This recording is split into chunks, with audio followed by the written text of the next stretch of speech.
Circuit લાવતા આમાં 3 મહિના લાગી ગયા.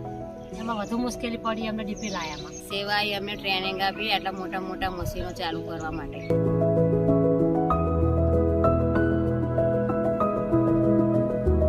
પહેલાં અમે મિટિંગ કરી હતી. પહેલાં બધી બહેનોને મિટિંગમાં ભેગા કર્યા. અમારા ગુણવતી બેને, પછી ગુણવતી બેને અમને બધાને એવું કીધું કે તમારે ઘરે કામકાજ બધું બહુ હોય છે, તમે અહીંયા આગળ આવી શકશો તો આપણે આ ઊભું કરીએ, તમારો સાથ હોય તો અમે ઊભું કરીએ, નહીં તો ના કરીએ.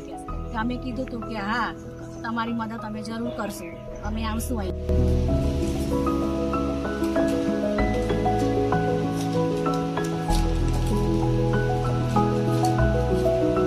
અમે આ ચણાની દાળ, તુવેરની દાળ, મગની દાળ જે અમે ઉત્પાદન કરીને બનાવીએ છીએ તે સેવા જ લઈ લે છે અને સેવા દ્વારા તેમના એમ કે બધું માર્કેટિંગ એ અમારે બહાર જવું પડતું નથી. એને સેવા જ બધું અમારી દાળ જે બનાવીએ તે અમારી જોડેથી ખરીદી લે છે.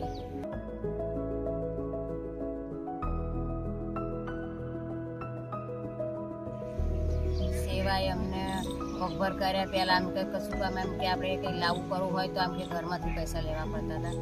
એમ કે પૈસા આપો આપણે અત્યારે અમે એમને આપીએ છીએ, મદદ કરીએ છીએ. એ અમારા જોડેથી નહીં થતા પણ અમે એમને આપીએ છીએ, કારણ કે હવે અમે કમાતા થઈ ગયા ને એટલે પગભર થઈ ગયા એટલે સેવા દ્વારા.